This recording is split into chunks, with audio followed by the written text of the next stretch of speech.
Matthew Patrick, a YouTuber who has had a game theory, film theory, and the brand new food theory, has been accused of spreading misinformation. Stop drinking dairy, including this one from Food Theory, which is very, very similar in the look of the thumbnail and the content of the video to this one that was from Brew 2 years earlier. This is Ann Reardon, who talks about some of the things MatPat says is wrong. And the comment said things like, "This video is so bad." This video is so bad and full of misinformation. Considering how many wrong things there are in your game and film theory channels, this somehow doesn't surprise me. And a lot of people don't like the things he talks about, mostly because his theories are the most viewed, and if you disagree with what it is, then it's hard to get your name above the millions and millions of views MatPat racks up. With so much hate around one YouTuber, I was wondering, on his channels, he makes a ton of predictions. He theorizes about thousands of things, and I want to know, out of all his theories, how many of them are wrong? Now, how do you tell whether a theory is right or wrong? Like, how does that work? So the way I'm going to gauge this is according to ScienceDirect.com. That says all theories of confirmation rely on a measure of how well various alternative hypotheses account for evidence. So this means if there's another theory that has more evidence, then this would be pointed out as wrong. Yes, it's still a theory, but it would be an incorrect theory because there's other ones that have more evidence to back it up. So looking at the theories on MatPat's channel, we need to see how well it holds up against other theories. So is MatPat statistically wrong? I did a ton of research for this video, and I noticed that I'm going to have to split this into 3 videos. The first one we're talking about today is on food theory. Next week, we're going to talk about film theory, and then we're going to talk about the biggest one last is game theory. And there's a lot to dive into, so let's get into it. What I did is I compiled all the videos into a spreadsheet. Now, how many videos are there on food theory? Right now, there's 102 videos, a ton of videos. Okay, let's start at the bottom. The oldest video, never order McDonald's medium fry. All I want to know is what the perfect fast food French fry order is. What is going to get me the most fry for my buck? And that sums up the video, and it comes to the conclusion that these are the best fries. This video, as I watched it, isn't a theory. Well, what is a theory? Because I watched this entire thing and I was like, is this even a theory? He's just talking about the hardcore facts of what's in your McDonald's fry. He's not theorizing, he's not speculating. He's talking specifically about how much grams are in a fry and how that weighs out to how much money you make. This posed the question, what actually is a theory and what falls under a theory and what falls outside of the bounds of the theory? Basically, when you look it up, looking through all the definitions, a theory, what it comes down to, is an observation based on the facts that you find. You observe facts, then what you come up with is a theory. Now, what I noticed in this video is he's specifically only looking at the facts. He's not looking at speculation based on the facts or figuring things out because of it. He's looking directly at the facts and them in and of themselves. So I posed this one as right, just something to mark off the list because he was really looking at the hardcore facts about how many grams are in your fries and how that weighs out to how much money it takes to buy the fries. The next video is how many licks it takes to get to the center of a Tootsie Pop, or whatever it's called. And we see the same thing here, along with the cake is a lie. 3 videos in, and so far, we haven't seen a single theory. These are just talking about an old story in the past, hardcore facts, and more hardcore facts measuring how much your lick takes off of a lollipop. And then we get to the 4th video. Kool-Aid Man is a Marvel villain. Today's theory, and it's a doozy. The Kool-Aid Man is low-key becoming the most unstoppable force in any known universe. Kool-Aid Man is already in the Marvel universe, and fans better start begging for him to leave it yesterday. This is a theory. Now, this is the first theory we're going to look at. We already know how we're going to measure if it's right or wrong, but what exactly is it? Because this is a long video, so what parts are we going to look at specifically? Well, in the beginning of every single video, MatPat makes a statement. And he calls it the thesis statement, and then he tries to back that up with evidence, trying to show that he's right. And he makes 2 thesis statements at the beginning of this theory.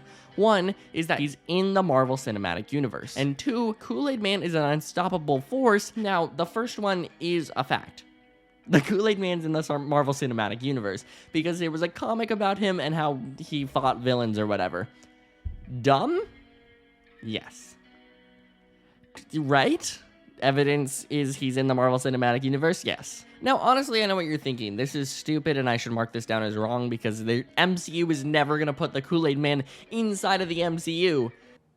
No, I know. But he got... But it doesn't matter if it's dumb or not, because he is inside the MCU and that thesis statement is correct. He didn't say Kool-Aid Man is going to be in the MCU tomorrow or it's going to be in this movie 15 years in the future. No, he just said Kool-Aid Man is a part of the MCU, and that's true. The second part about how he's an unstoppable force, he really backs this up with evidence by looking through the commercials and how he gets more powerful over time. He is becoming more and more unstoppable as we talk, because that's how exponential growth works. Dumb? 100%, but it's a right theory because there's no evidence to counteract this, and the evidence built up behind means the Kool-Aid Man is an unstoppable force and he's in the MCU. These two thesis statements hold up, which makes MatPat confirmed right in this video. Okay, let's look at the next videos. You have been scammed and you never knew. It's using every sinister, underhanded tactic in the book to trick you into spending more, and you're falling for it. This is talking about grocery stores and how they use their most geometrical calculations to figure out how to make most amount of money out of you inside of a grocery store. And yeah, it's true. This book about the power of habit talks specifically about how grocery stores knew a girl was pregnant before the father even knew. It's kind of scary stuff on how predictable you can get just off of the things you buy and what's on your receipt. But this isn't a theory. This is something that happens, and he tells the story about grocery stores, not a theory. The next one is food theory. What makes a sandwich a sandwich? But this isn't a theory either. He doesn't theorize. He looks specifically about food taxes and what defines a sandwich as a sandwich and what isn't a sandwich. A story, not a theory. Food theory, will Mastercraft Gordon Ramsay fail? Again, he's talking about the story about Gordon Ramsay versus Bobby Flay. And then the next one is the true cost of winning $1 million. He tells a story about McDonald's monopoly and the evilness behind that. He's telling a story, he's not actually looking at a theory. As I read through all of his other videos, I found that none of them were theories.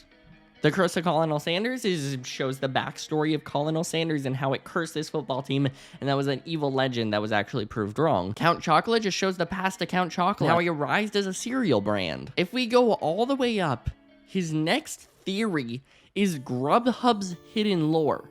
And he made 2 videos on this on Grubhub, and I looked into these theories, and they are confirmed. There is no other evidence saying otherwise or what the Grubhub lore is trying to tell us, so MatPat's theory about Grubhub is confirmed right. So there you have it. His predictions or theories are confirmed, so statistically he's right. It's surprising that all of his videos I saw look specifically about the stories, not actually theories. I looked this up the other day because I was very interested and intrigued by this fact that MatPat doesn't even talk about theories most of the time. All of his videos, 96% of his videos on food theory are just stories or calculation of facts. And I saw a Redditor talk about this the other day. His name is Professor of Mo. So the more I think about it, the more this kind of bugs me. And it has to do with the theory branding on most of the content on food theory. Basically, a majority of the topics and answers given for the videos on food theory just literally aren't theories. All have flat, objective answers that just straight up aren't theoretical because there are straightforward scientific answers to them. With food theory, most of the time it ends up just being a case of why, what is X? The answer is Y. Because established and observable scientific / psychological studies and documentation clearly says so. And that's kind of it. The thing is, game theory does have a sort of sub-series called the science of. That Moreso just discusses science and how we understand it and how it could apply to certain situations in video games that feels more along the lines of what food theory episodes end up being. Just an explanation of how something in science works and how it applies to the subject matter. Most food theory episodes feel like a mini documentary rather than intriguing theoretical deep dive that the branding suggests. I just think give or take 80% of the videos on food theory so far would feel more accurately branded if approached and discussed as the science of blank type video. Also just want to point out that if you're trying to discredit claims of a major corporation, Chuck E. Cheese, is violating health codes, then you might not want to end the episode on, but hey, that's just a theory. I get it's a catchphrase and all, but for the reason I just mentioned above, as well as the fact that it doesn't look good with what you're trying to accomplish, it just seems like a bad idea. That's my TED Talk. Honestly, fire.